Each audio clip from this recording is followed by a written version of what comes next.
Between the first UCI Road World Championships in 1921 and the last ones, 93 editions were held. First in Europe, later on 4 different continents, attracting riders from all over the world. À ce moment-là, il y avait France, Belgique, Italie, Espagne, Portugal, Angleterre, Hollande. Il y avait vraiment l'Europe, quoi. Russische vrouwen, Oostbloklanden, Duitsland, Frankrijk et noem maar op. Il y a eu l'éclatement des pays de l'Est qui fait que les pelotons se sont étoffés. On a de plus en plus de nations au départ, des coureurs qu'on n'avait pas forcément l'habitude de voir.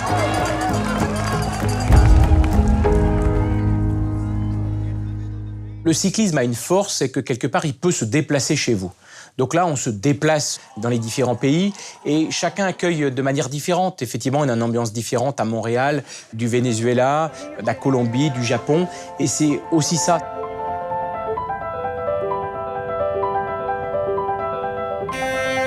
On ne voyait pas beaucoup de cyclistes à ce moment-là, surtout à Montréal, quoi.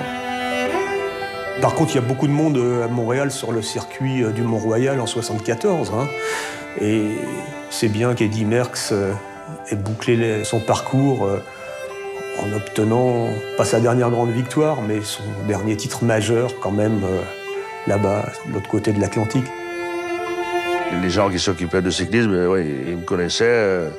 Et pour eux, j'étais une star. Mais combien de cyclistes il y avait de connus au Canada, quoi.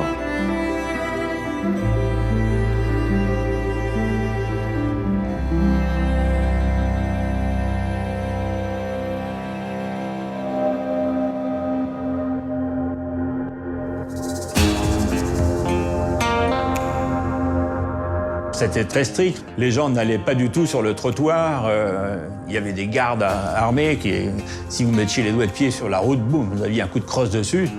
Mais quand nous, on est dans la course, on le voit un petit peu, mais c'est pas la même chose que quand on est en tant que spectateur.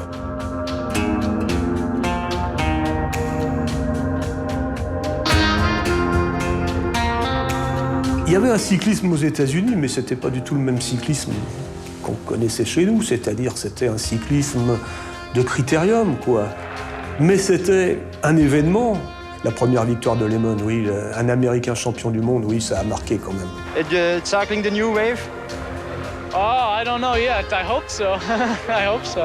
Ah oui, c'est symbolique. Et puis en plus, c'était de magnifiques championnats du monde, un beau palmarès. Quand on voit Greg LeMond, champion du monde à 22 ans, en 1983, ça a vraiment internationalisé le cyclisme. Et ça a été, je veux dire, une vraie force.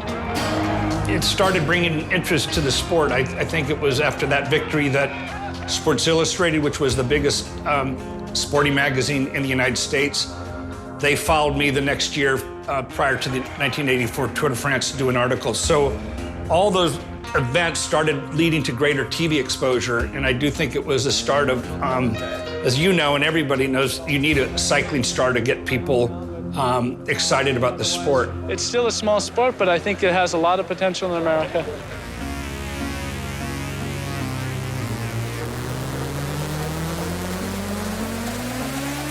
On voit le Japon qui est un grand pays cycliste parce qu'ils ont surtout beaucoup de gens qui font de la piste, dont le Keirin, avait aussi le droit, pourquoi pas, d'avoir les championnats du monde et surtout d'inciter des jeunes à passer professionnel parce qu'il faut bien avoir de tous les pays maintenant.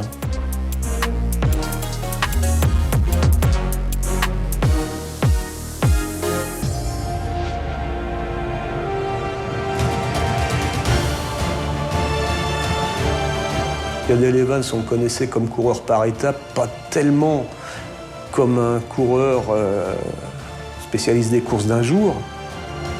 Il n'y a pas de champion du monde ou de maillot jaune puisqu'il a gagné le Tour par la suite, qui pouvait venir de plus loin que l'épicentre traditionnel du cyclisme. Je trouve ça magnifique.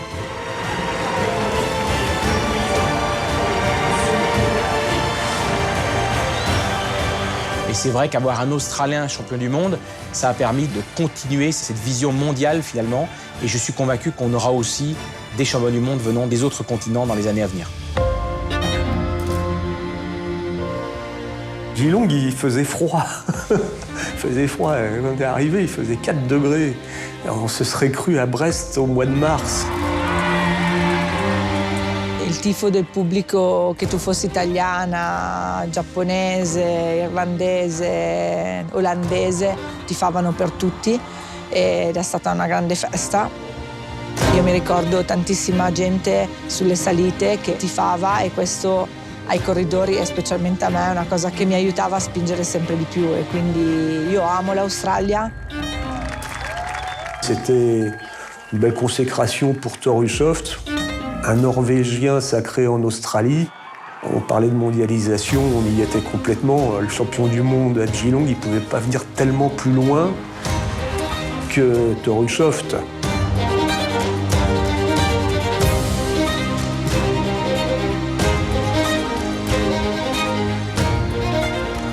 Les championnats du monde ont complètement vocation à soutenir, à appuyer, à intensifier ce mouvement de mondialisation qui est la grande réussite du cyclisme depuis 30 ans.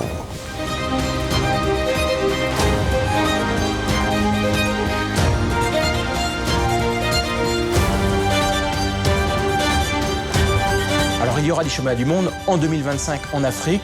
Lorsque j'étais candidat à la présidence de l'UCI, c'était un de mes engagements. Les visites sont actuellement en cours. On a 2 pays candidats, entre Kigali au Rwanda et Tanger au Maroc. La décision se prendra au mois de septembre lors du congrès de l'UCI. Et donc l'Afrique, pour la première fois depuis la création de l'UCI, accueillera les championnats du monde. Il y aura 54 nations affiliées à l'UCI en Afrique au mois de septembre. C'est-à-dire que toutes les nations auront une fédération affiliée à l'UCI en Afrique.